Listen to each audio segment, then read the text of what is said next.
the cups down, not up. How many times have I told you? You sweep like an idiot. Give me this broom. Yeah, sure, I'll do it. All right, bye. I told you to say no. What, you in a bad mood now? Come on. I said, put the cups up. Who taught you how to fold? Give me that. Yeah, we'll be there tomorrow. I told you to say no. Hey, babe. What? Now you're in a bad mood? Well, good morning, everybody. I'm Dr. Sims, host of the Dr. Sims Daily Show, and I'm not going to do a whole lot of talking this morning because I got my notebook and pen out. Miss Bianca is stopping by to talk to us about those two short TikToks, those two skits we just saw. Good morning, Miss Bianca. How you doing? I'm doing great. Thank you for having me on. You are more than welcome. Kind of introduce yourself. What would be your TikTok reel if you wanted to introduce yourself to the few people that don't know you this morning?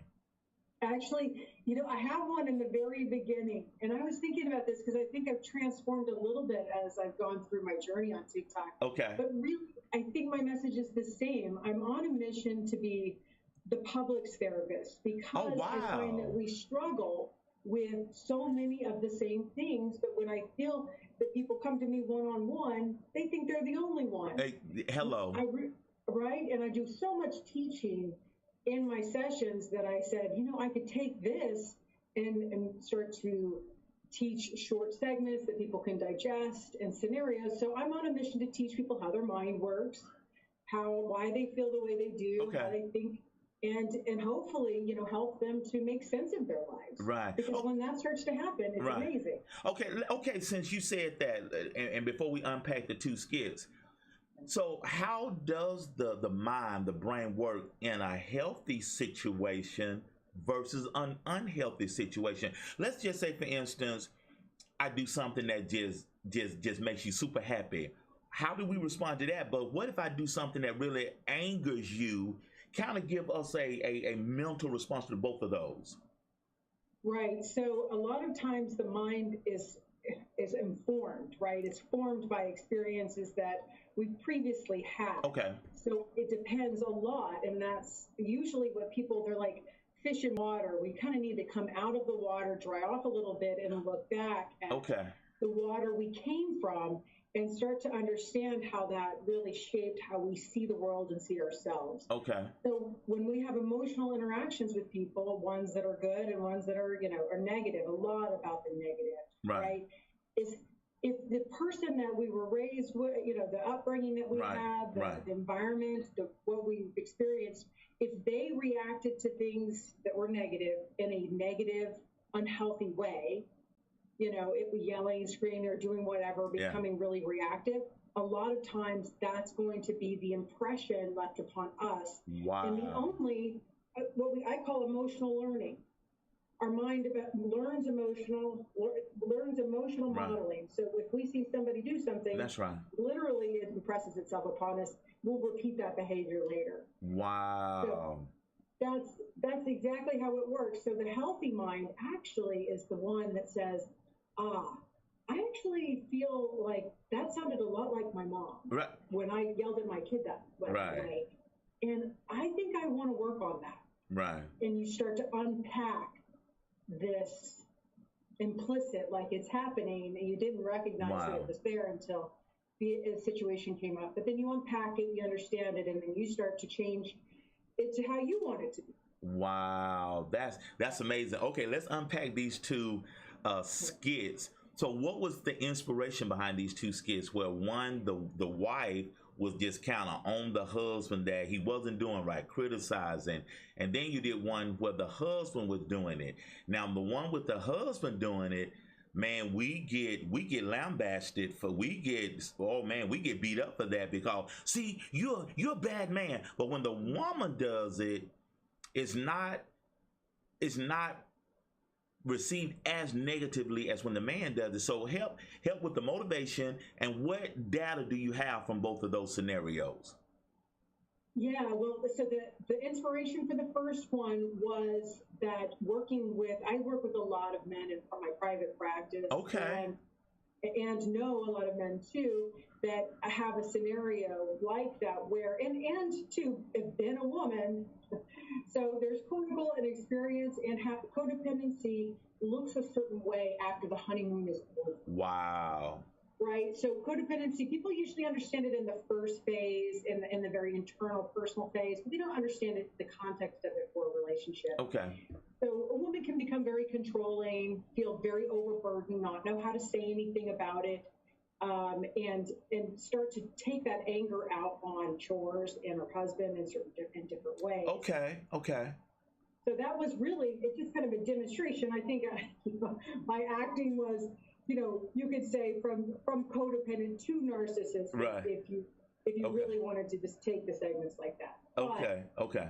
Women justified that massively, like the amount of thousands of, yeah, he deserves that, yeah, he's a kid, wow, yeah, just all of this really derogatory language, when I thought I did a pretty good job at showing that was emotionally abusive even. Wow. So the responses kind of took you off guard a little bit.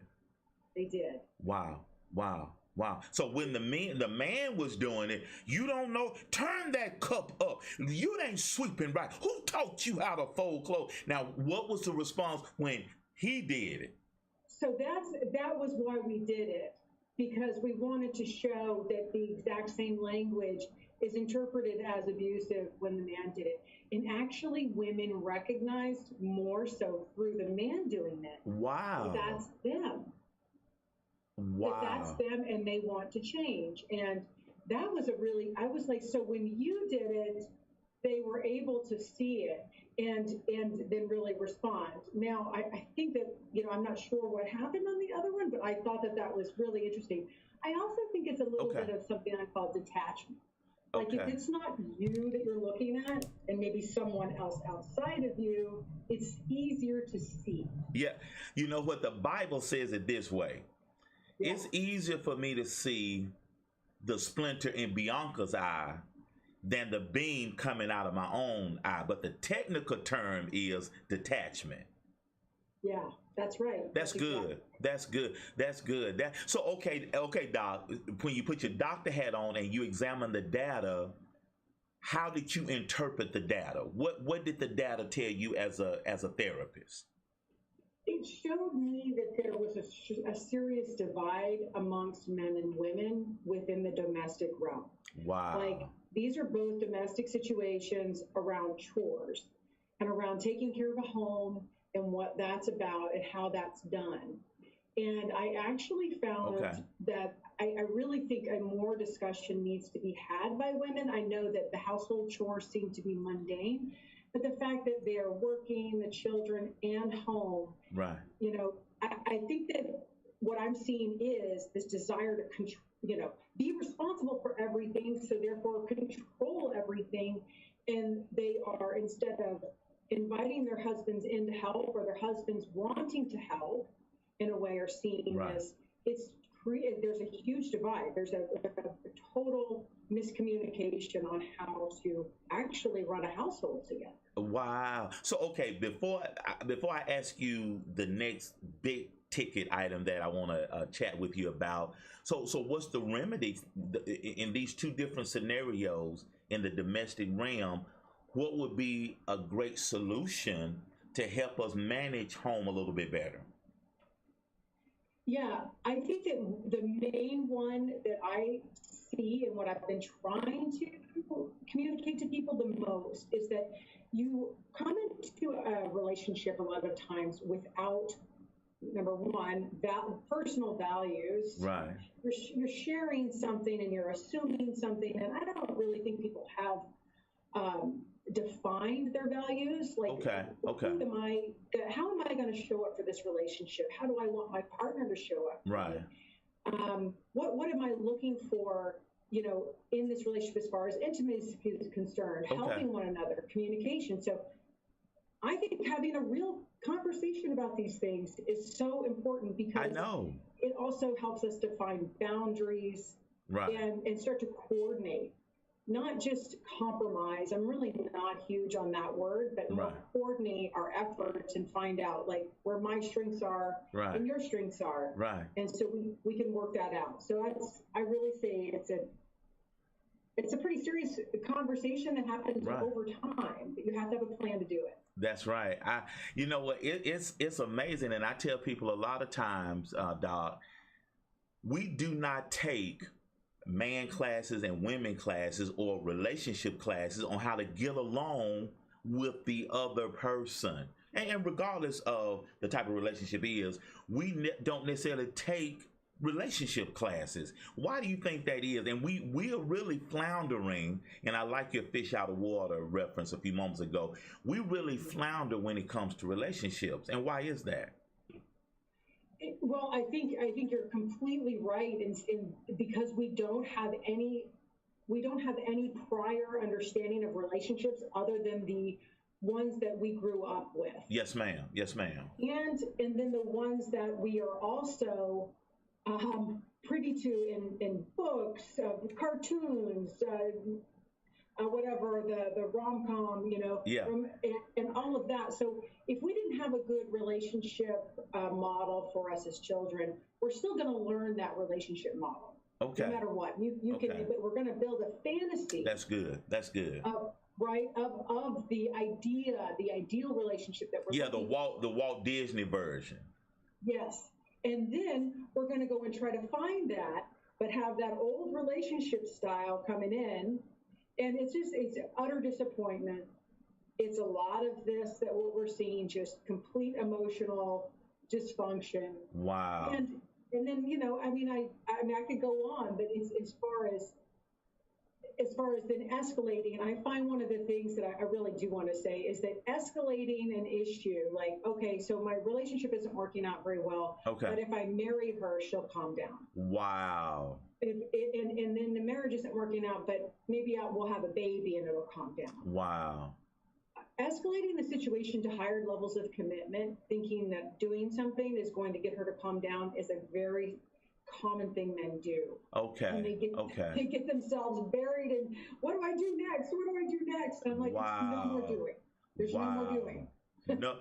Whew. Okay, Doc, give us, in your experience and all the things that you've seen on TikTok and all of your sessions with the public that you're working with, and thank you for your service, by the way. We need more Bianca Graces in the world. So what are, and do this for us. What are the top 5 symptoms of healthy relationships, and then the top 5 symptoms of unhealthy relationship, and help us, and we taking notes. So with I know that's a lot, but give us what a healthy relationship looks like and what an unhealthy relationship looks like. Yeah, I think that a healthy relationship is all about, it looks like two people that have patience with one another. They look like they want to be in a relationship. They want to be. They want to be. They've chosen. Not that they have to do other things that society said is supposed to be done. But they actually look like they want to. And you can see that and they can show that through, even verbal intimacy, like they can talk well to one another, respect one another. Right. And just being close to one another, and you can see how they move. So I think healthy relationships, I see that there's a comfortableness. That's good. A friendliness. So and I also know that the patience part. One of the things that's difficult is to recognize that relationships are here to help us grow. Right. In a lot of ways. So apologizing and being okay with making mistakes and your partner making mistakes, and being able to really sincerely say, okay, that was my bad. It's maybe I can bring you back for another show. It is hard for some people just to say, you know what, I apologize. It's so hard. It's hard. I've grown, Doc. Yeah, I know. But that's the part. That's what I'm saying. If you're able to even just have empathy for the other and yourself, that's an apology to me. That's so you good. can actually get on the path to growth, because that's where the work happens, and then the reward is. So, you keep making the mistake if you never make it past that line. That is good. Doc, this is so good, Doc. Okay, let's flip that coin. What does an unhealthy relationship look like? Well, it is kind of the flip. It's when you see that people, when they talk to one another, again, there's a communication issue. They're not looking at each other. There's not eye contact. Yeah. There's arguments over almost everything. There's a disconnect in the way they think about money, chores, children. I'm like, wow. And then there's jealousy issues. Okay. I absolutely find that unhealthy relationships generally suffer somewhat from jealousy because of the emotional, what we call it, kind of like social media is huge with it. Right. I want your attention, but we're not getting along, so you're giving your attention to something else. And then jealousy happens, and you can't seem to get it back. So, and so intimacy issues really, they can take a total toll on being obviously, turned on or attracted to your partner when you're bickering all the time. I saw you did, Bianca. You could have won an Oscar with those two performances, but when your husband, after the verbal abuse, and he laid his hand on your shoulder, you were like, yeah. I said that was too real. That was way too real, Bianca. But you're right. It's hard to want to turn off the lights when you've been arguing all day, and that leads to other issues. Absolutely. And then there's the snowball effect. And then finally, I call that kind of a little bit of the cycle of abuse, because if you snowball too much, then in order to kind of blow the snowball up, you have to have this huge fight and both feel really bad. Yes, ma'am. And so from feeling really, really bad, you come back together for a second and then happens again. Right. So okay, let me ask this. So do you see, and I know the divorce rate is upwards of 50% now, and I'm in that category now. I'm in that club now. Are you seeing people want to stay together, or is sometimes divorce the first exit? You feel where I'm going? Are you seeing people want to work together, or do you see people say, you know what, I'm done with this and I'm just bye. See you later. See you when we want to be you. What are you seeing in the restoration process? Yeah, I think that, a lot of times I know these old adage for couples counselors, are you here to help, for me to help you stay together, or for me to help you both break up? Okay. Because a lot of times, you need even, moderation and mediation in order to help with the breaking up process. Okay. So I think that, it really depends. I like to see it on a spectrum. How long have you been in distress? How long have you been arguing? What's the damage done? It's like damage assessment. And if the damage is over 50%. Oh, that's okay. I like that. A lot of work, a lot of restoration. That's an old house. Right. Yeah, that after repair value. Woo. Yeah, it better be good, and you better both really want it. I find. Okay, that's good. That's good. Right, but I do find, obviously they're coming to me for help, but really each person has to want to change. That's a good point. Yeah, and I think that's really the point where I'm like, okay, if this person's really hoping to communicate with you and you're not taking it seriously, and you're not going to go to counseling possibly too, then they don't really have much of a choice. It's going to stay the same. Yeah. So. Yeah. And I'm telling you, what do you think about this statement? It was a good movie too. It's a thin line between love and hate, because when love is good, oh my goodness, it's the best thing since sliced bread. But when love goes bad, the same couple that you couldn't break them apart. Yeah. Now you can't keep them together. Oh my goodness, what happens when one day y'all all on Instagram, he's the best, I love, she, and then all of a sudden you on I'm like, what happened? What's going on? I think that there is no love without hate, and I think passion is passion. So passion and love and passion and hate, actually, and people don't like to hear that. They're like, no, I disdain. I said, well, actually, we're looking for in the end indifference. We're looking for more of a, I understand this person matter of factly. I'm not emotionally drawn into them anymore. Okay. But passion begets passion, and so love and hate actually are, again, there's only a fine line. It's a fine line, isn't it? But I do say that, a lot of times people idealize in the beginning. So they're projecting that fairy tale, they're projecting that fantasy. Right. They're looking at that person that's going to help them resolve something maybe they don't understand inside of themselves. They're going to be the love their parent never gave them. They're going to be the special one to this person when they were never special to them.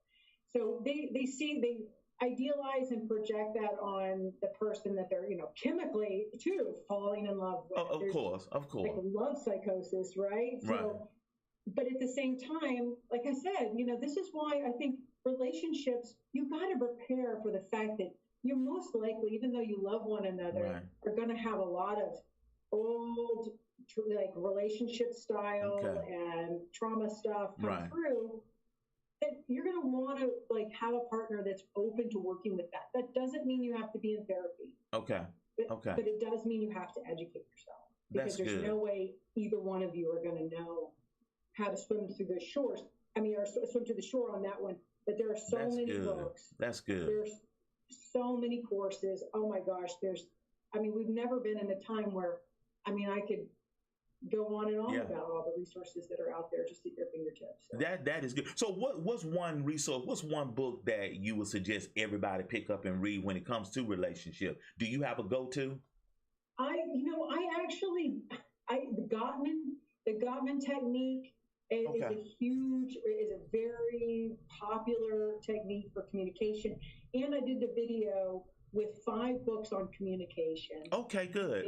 Listed in TikTok. Okay. So I don't necessarily have a go-to, because I really want also people to kind of go into this and this is my journey. Okay, which one of these books really would work for me and the way my husband thinks. That kind of thing, because I think that no matter what, both of you are going to want to read it. That's good. Right. So but you find the technique that works, that speaks to you, because there's, again, with therapists, I don't like to, I was a yoga teacher for 12 years. Okay. And there's thousands of ways of teaching yoga now. Yeah. Okay. Same with therapy, not to confuse people, but to say, if one relationship kind of theory about healing, and communicate doesn't work, try another one, because every great therapist has probably developed a style. Of course. Working with this. So keep investigating. Don't give up. That's good. And so your generic advice would be, and the bottom line is, if people want to change and do better, they'll do better. They'll find that thing that'll help them do better. Yeah, I think so. I think pointing people in the right direction as far as resources are concerned. But really, it's so much about showing up, being vulnerable, and doing the work, and verbalizing really where you're at. Okay. I also want to mention that I don't think people learn empathy. Okay. And putting yourself in the actual shoes of the other. So many arguments I've been able to stop or see come to a neutralization of at least the high affect or the high emotions. Wow. Just by saying, what if you were in my place and heard these words? Yeah.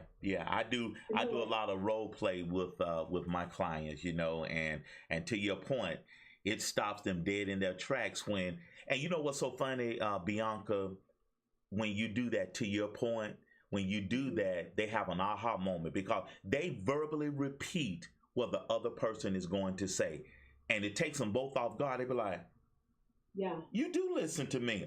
Yeah. Yeah, that's good. Exactly. Yeah, it's powerful. So that's the work. And people are like, what, no, and that's the whole point, is understanding. People are like, what do I do? What do I do? Right. Like, well, you have to think it through. Understanding is really powerful. It can create new experiences. Yes, ma'am. Yeah, you are so awesome. I'm so glad I found you on TikTok. I'm like, Bianca, Bianca, Bianca. That's you. good stuff. That's good stuff. Hopeful. I'm hopeful that this platform will help, especially men. Yeah. Yeah, we need it. We need it. We need it, my friend. We need it. We need it. Men, men, we need love too. Yeah, you do. And I mean, but I kind of want to ask you as well. Do you find that, in life coaching and what you're doing, because men seem to they're supposed to have it all together. They're supposed to be just fine. They're supposed to just not take everything for face value, just keep it tucked and go. And, right. And stay strong. I'm finding that it's pretty powerful to, especially after everything that's going on in society, where they're very targeted. That's right. Men feel like, and if I take just a big vertical slice across men, if they were here today, to that point, I've created Blue Table Talk for Men. And we air on Wednesday night. I do TikTok live on Wednesday night at 8 o'clock. And I had a powerful show this past Wednesday. But just to your point, men, one of the testimonies on the show Wednesday, one of the guys that came on with us admitted that in 2010, Bianca, he had a nervous breakdown in the driveway replacing a bolt in the car. He didn't know how to do it, and he just felt the weight, all the pressure that he was under. It just hit him all of a sudden, and he had a nervous breakdown. So men,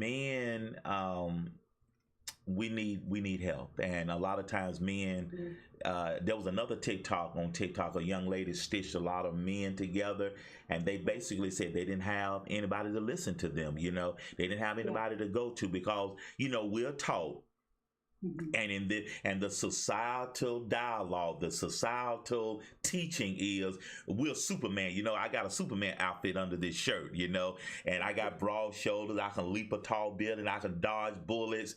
But a paper cut can take me down, So your work is valuable, my friend. Yeah, I see that in the pressure valve. Absolutely, we need a release and to humanize men. Right. Really, for humans too, they're not. Why keep them in this space? And then also, again, make them containers. I also feel like men are containers for a lot of negativity. Yeah. Yes, ma'am. Yes, ma'am. Yeah. And I think, boundary here, that's not respectful. Everybody needs to own their own. That's exactly. You know what? You got a new best friend, Bianca. I'm glad. Well, I'll do this again then. Yes, ma'am. Well, tell everybody what's next for you, and how can people follow you on TikTok? Well, I mean, the Bianca Grace, I really am focused more on doing the TikToks, having my private practice, and then the Emotional Warrior community. Yes, ma'am. Is something that I built. It's a membership. I think it's a little bit more about self-paced learning. Okay. I have courses on there that I've created, and a private community that you can ask me questions, and I interact with, and I do some live stuff every month, like master classes.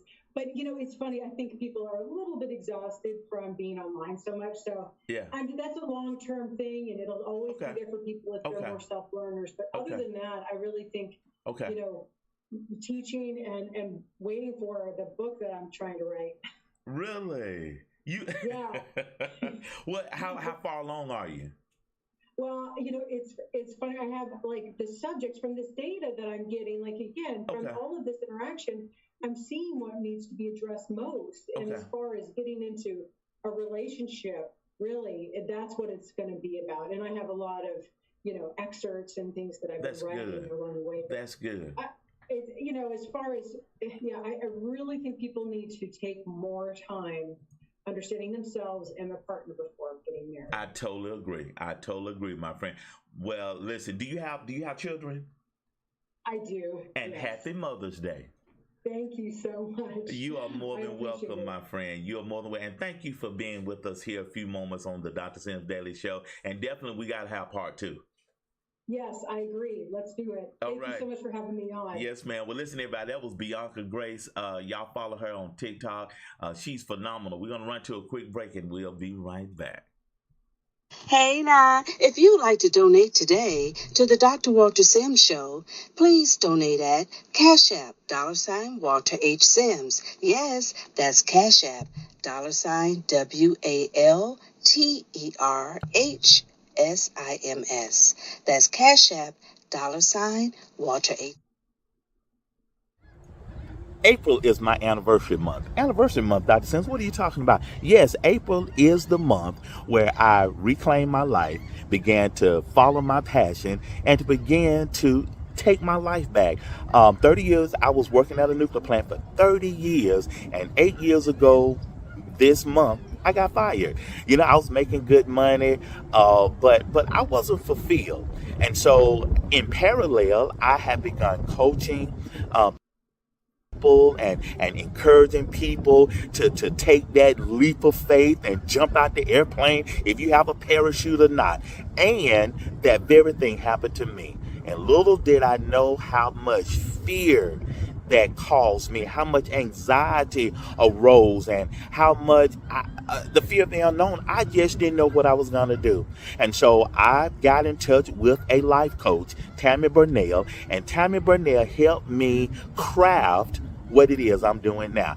I have a proven system that can help you reinvent your life. Because I know where you are. I know you're scared. I know you're terrified. I know that you feel like, I don't know if I can do anything else. But you know you weren't happy on that job. You know that there were days you would wake up and you were like, oh my goodness, I got to go to this place again. But now, when you begin to walk in your purpose and you live with passion every day, too excited to go to bed at night, so excited you can't wait to get up in the morning. I know what that feels like, and I want that for you. And so listen, I have limited spaces available right now. You need to call me right now and schedule your complimentary consultation with me. And I have a proven system, but I will tailor it for your specific needs. Don't wait another moment. You've been waiting long enough.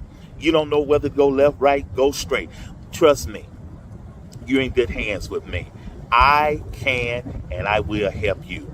And again, go ahead and schedule your complimentary consultation today. I have limited spaces available, but I have room for you. And remember, everything is going to be okay. Put the cups down, not up. Man, was that not good? That was a great interview with Bianca. And I took some notes. And let me challenge you with this if you're in a relationship. Get some help. If you feel like your relationship is teetering, it could go either way, stay together or not. Get some help. I may be your cup of tea. You may seek somebody else.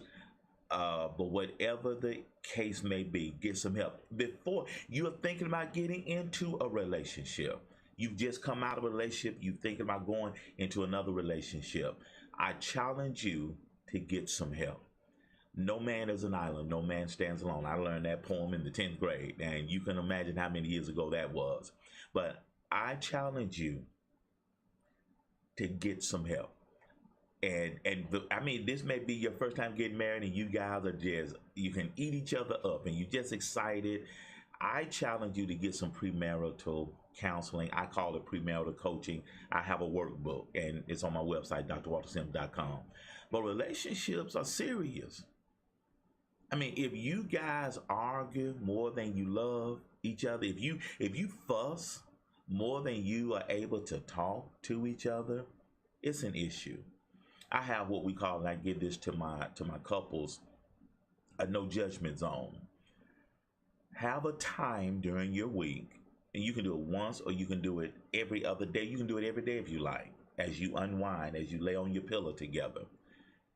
Take about 30 minutes or an hour and have a no judgment zone. That's what I call it, a no judgment zone. And as you lay there, as you sit there, talk to each other and say, listen, what you said hurt my feelings. Really? You can't argue about how you make somebody feel. What you said hurt my feelings. Okay, that wasn't my intention. Okay, I know, but you hurt my feelings. You know, the other day, the way you fix that dish, it was too much salt. Really, I just followed the recipe. You know, I'm the crock pot king. You know, okay, I got to cut back on the salt. You know, whatever it is, be honest with each other, baby. You know what? I think we ought to do this. I don't like that. I don't want to do that. Well, let's try it. Really. See, I think the first thing she said, the symptom of a healthy relationship, you like each other. You're patient with each other. And when an unhealthy relationship, you can't stand each other's presence. You can't even look at each other. So much she said was just, man, resonating with me. Man, relationships are tough, you know, but they're not undoable. Love, and like she said, it's a thin line between love and hate, you know. But my challenge, if you see that you need some help, you or your partner, y'all need some help, find some help. And it's only a phone call or email away. Hello. Just go to drwaltersims.com and you can find me. I'm Googleicious now. You can find me. Listen, happy Mother's Day to all the mothers. I hope you have a wonderful weekend, and thank you for you. Mama is all right. I just got off the phone with my mother and sent her Mother's Day present and her birthday. Her birthday was this week as well. But listen, I love you. You can't do a thing about that. I love you. I care about you. And if you need some help, I'm here for you. All right. And listen, as I always say, if you stay high on life, life is going to stay high on you. Hey now, if you'd like to donate today to the Dr. Walter Sims Show, please donate at Cash App, $Walter H. Sims. Yes, that's Cash App, $WALTERHSIMS. That's Cash App,